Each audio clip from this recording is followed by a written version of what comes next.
C20002. Have you ever wondered what happened to the deaf people in Nazi Germany? Adolf Hitler's plan was to eliminate anyone who was not a perfect Aryan. He killed 6 million Jewish people. Many people may not be aware there were other victims too, the deaf. Mary Lou has this report. Many people died in the concentration camps. After the war, there were survivors, some of whom are still alive today. Through an exhibit, the memories of some of the deaf survivors have become a part of history. In former times I look around and see much of the elder generation of the deaf community in Germany. They aren't married, they haven't kids, and I'm wondering about this fact.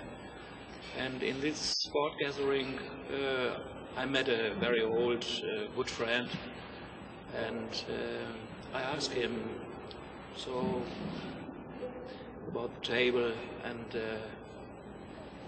you are married? And he looked around very anxious and said, please come with me, and he take me into a separate room. And there he was anxious and ashamed and looked around and looked also to the door. And then he said, he made 2 signs to me, 2 signs. First, second. I said, what that?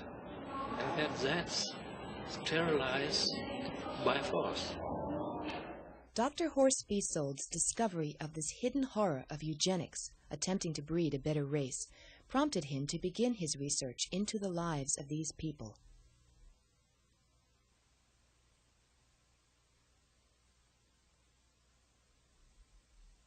Deaf Germans were asked to submit to sterilization. They had no choice but to comply. The Jewish deaf were taken to the concentration camps. It is these forgotten people who inspired an exhibit that was brought to Gallaudet University recently.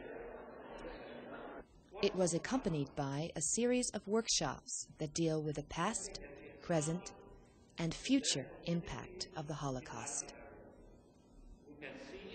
In Der Nacht, German for In the Night, is a photo-narrative chronicling the story of Rose and Max Feld. Throughout the exhibit are paintings by deaf artists. David Bloch, a survivor of Dachau, and Morris Broderson. In Der Nacht really began in 1983 with a memorial program in Los Angeles for deaf survivors of the Holocaust. It was then that Rose and Max Feld's photo album emerged. The album Max put together about their childhood, their life together in Germany, their marriage, and the Holocaust.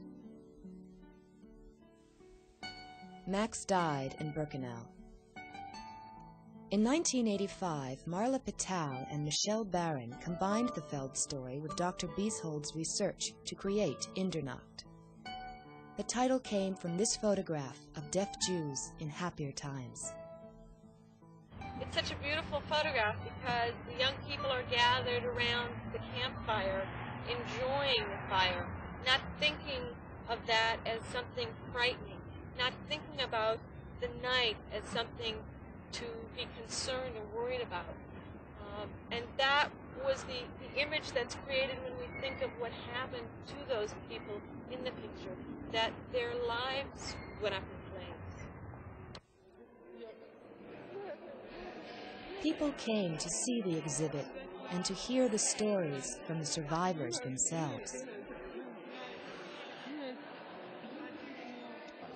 Rose's exact words, how she felt, what happened to her. I can see the picture through the artist's eyes. Really, there is nothing like this. You have to see it yourself to believe it really happened.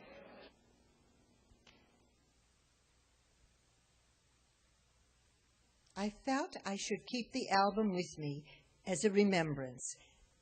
After it was all over, I went to California. I had so many dreams.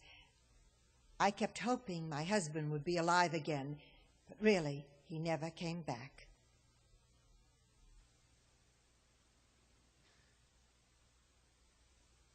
I was sent to a farm in Czechoslovakia to hide my identity, but my sisters were unhappy with those people, so we were sent back home.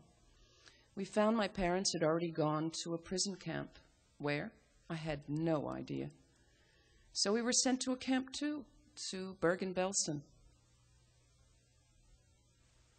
My first day there, I thought I would never come out alive. I thought I would stay until, who knows. But in the back of my mind, I still had some hope that one day I would come out alive. Of course, I can't forget. I was angry. What happened? Brutality, cruelty, harassment, persecution. It's an old story. Oppressing Jews, losing homes, losing jobs, on and on, many things. You can see it and read about it. Why should I tell you? Over and over again it's been told. It was truly brutal, such bad times. It was terrible times. We starved, had no money. I starved. Who was there to help? No one. In Der Nacht had a great impact on those who came and experienced the exhibit. As a Jewish person, I appreciate my religion more after seeing their experiences during such terrible times. The Holocaust. I've heard about it, but I've never really seen it for myself. I came tonight, and what I saw was very moving, very affecting. I've resisted going through this in the past because of all the dark, painful complexities. But I feel now that by going through that door, by exploring, I will learn a new part of the Jewish faith that has been repeated time and time again in Jewish history. It's really important to preserve the pictures. I strongly advocate using the pictures to tell the story to future generations, because the survivors won't last forever, but the pictures will.